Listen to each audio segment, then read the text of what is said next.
One rule, and they violated it within 2 hours of us being there. It's not just about the rule. It shows they don't respect me.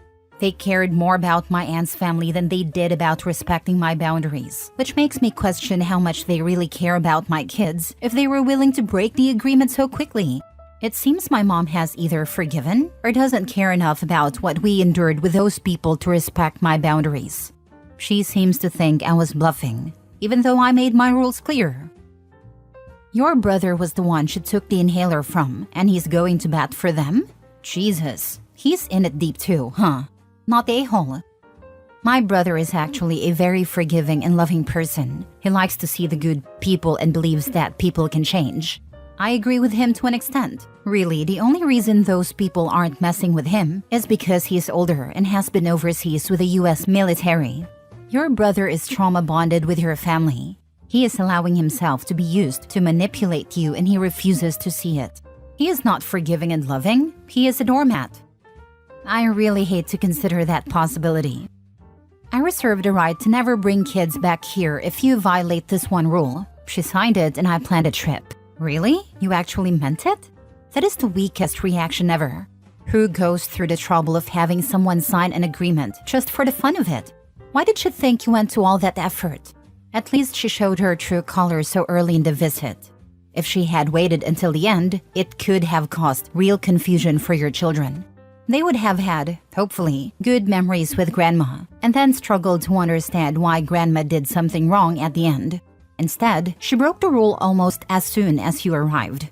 And your kids could see that you take rule breaking seriously. It's also a good thing that your aunt stayed true to her usual self, showing that she hasn't really changed, despite what your brother hoped. True change would have started with a sincere apology and a willingness to accept any terms given by the offended party. They just don't take me seriously. They think I'm still a kid in middle school who has childish complaints or something. Next story. Am I the a-hole for cutting off my parents after they pressured me to give up my autistic son for adoption? I, 32 female, am a single mom to my 7-year-old son who is on the autism spectrum. He is everything to me. I've been raising him mostly on my own since my divorce 3 years ago. My ex and I tried to make it work, but the stress of raising a special needs child took a toll, and he walked away. Now it's just me and my son. While it's not always easy, I wouldn't trade him for anything. But my parents don't see it the same way. Ever since my son's diagnosis, they've made comments implying that he is too much for me to handle. At first, it was more subtle, like you need a break or he must be exhausting. But recently, it's gotten worse. They've even suggested I should consider putting him up for adoption because they believe he is too much of a burden. The first time they said that, I was in shock and didn't know how to respond. I love my son with all my heart, and the idea that they see him as a problem that could be fixed through adoption made me sick. I tried to explain how hurtful their words were, but they wouldn't stop bringing it up. Every time we talked, they hinted that I was making things harder for myself by keeping him. They've said things like, "You're still young, you could have another chance at a normal life," as if my son isn't already my entire world. Things came to a head a couple of weeks ago when they actually sat me down and said they'd done research on homes for special needs kids, suggesting he could get better somewhere else. They've even said it would be better for everyone if I gave him up. I was absolutely furious. I told them they were cruel and heartless, and if they couldn't accept my son as part of our family, then they weren't part of our lives anymore. Since then, I've cut off all contact. My phone's been blowing up with messages from my parents and even other family members telling me I'm overreacting and that they were just trying to help. They're saying I'm being ungrateful and that I should think about how hard it is for them to see me struggling. Some relatives are even suggesting I should forgive them because they're my parents and only want what's best for me. But I can't get past what they said. My son isn't a burden, and he certainly isn't someone to give up just because life with him is more challenging. He's my child, my entire world. Now, I'm questioning myself. Am I being too harsh? Should I give them another chance because they're family? Or am I justified in cutting them off after what they said? Am I the a-hole? You are not the a-hole. Your parents' suggestion to give up your son is unacceptable. Your child's well-being is your priority and your right to defend him. Appreciate your support. I will always stand behind him. Always. As I stated in my first reply, I raised an ASD son and my daughter has 3 sons who are on various levels of the spectrum. I wouldn't trade any one of them for so-called normal boys. If your parents will not accept and love your son, you have no choice but to go no contact. Another Reddit case of time to cut off all these people and move somewhere else. Last story. Am I the a-hole for telling my brother's fiancée to grow up and stop trying to put her anger and trauma on me?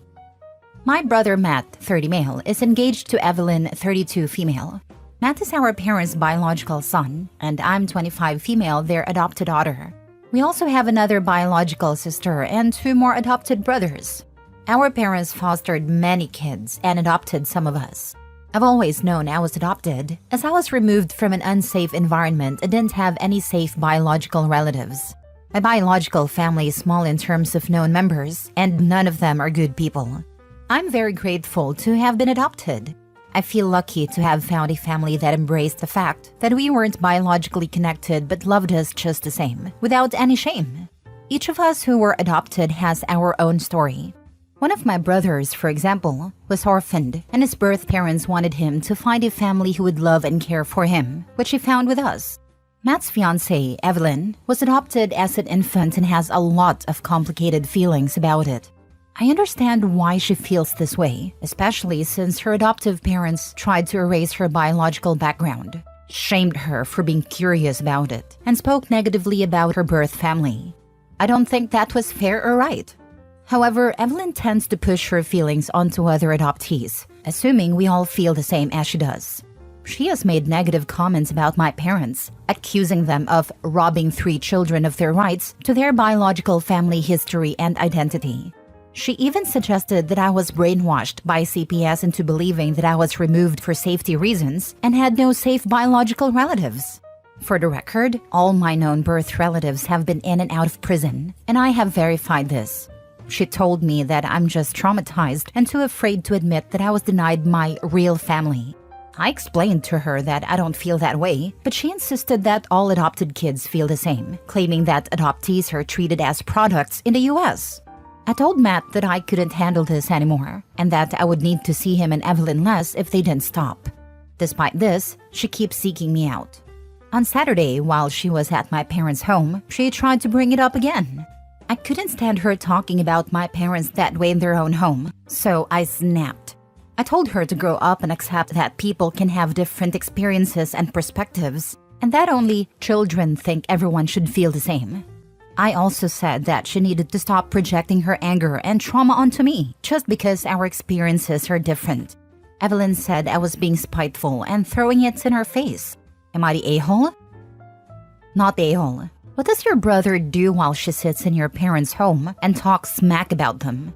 Do your parents know? He doesn't say anything in front of us. Our parents know. I didn't know it, but they were aware before too. They feel bad that her experience left her feeling as she does. Your parents are so good. You are not the a-hole. She should really seek therapy. I agree. I think that's why she's so explosive about the topic. She needs to talk about it because her feelings are so complicated and make her miserable with her anger and grief.